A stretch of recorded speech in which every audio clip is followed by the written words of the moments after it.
যে ওষুধটি দেখতে পাচ্ছেন এটি হচ্ছে নবজাতক বা শিশুদের পেটে সমস্যার ওষুধ। এই ফ্লাকুলের বা নবজাতকের এই ফ্লাকুল ড্রপটি বাজারে নিয়ে এসেছে স্কয়ার ফার্মাসিউটিক্যাল লিমিটেড। এটি 15 ml এর একটি ড্রপ।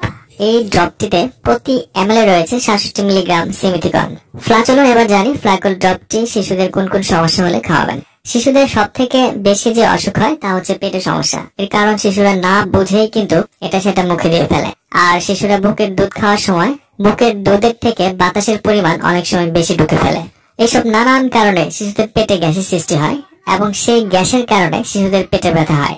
এরকম সৃষ্ট ব্যথায় এই ফ্লাকুল ড্রপটি সাধারণত ডাক্তাররা লিখে থাকেন। এছাড়া নবজাতকের পেট ফাঁপা থাকলে বা পেট ফোলা থাকলে বা অন্ত্রের যদি ফোলা ভাব থাকে তাহলে ওই ফ্লাকুল ড্রপটি খাওয়াতে পারবেন। পরিপাকতন্ত্রে গ্যাসের সৃষ্টি হওয়া যে কোনো সৃষ্ট ব্যথায় ফ্লাকুল ড্রপটি দারুণ কাজ করে থাকে। তাই ডাক্তারের পরামর্শ নিয়ে এরকম লক্ষণ দেখা দিলে ফ্লাকুল ড্রপটি খাওয়াতে পারে। এছাড়া বিষক্রিয়া চিকিৎসায় এই ফ্লাকুল ওষুধটি ব্যবহার করা হয়ে থাকে। যেমন কেউ যদি অসাবধানতাবশত ফেনা তৈরি করে এমন ডিটারজেন্ট খেয়ে ফেলে, এরকম ক্ষতিকর ক্রিয়ার প্রতিষেধক হিসেবে সিমিথিকন বা ফ্লাকুলের ব্যবহার করা হয়, কারণ এর ফেনানাশক ক্ষমতা আছে।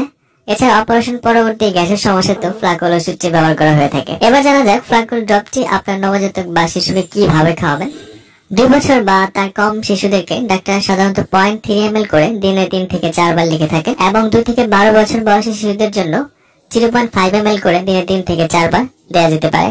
সব থেকে বেশি ভালো ফলাফল পাওয়া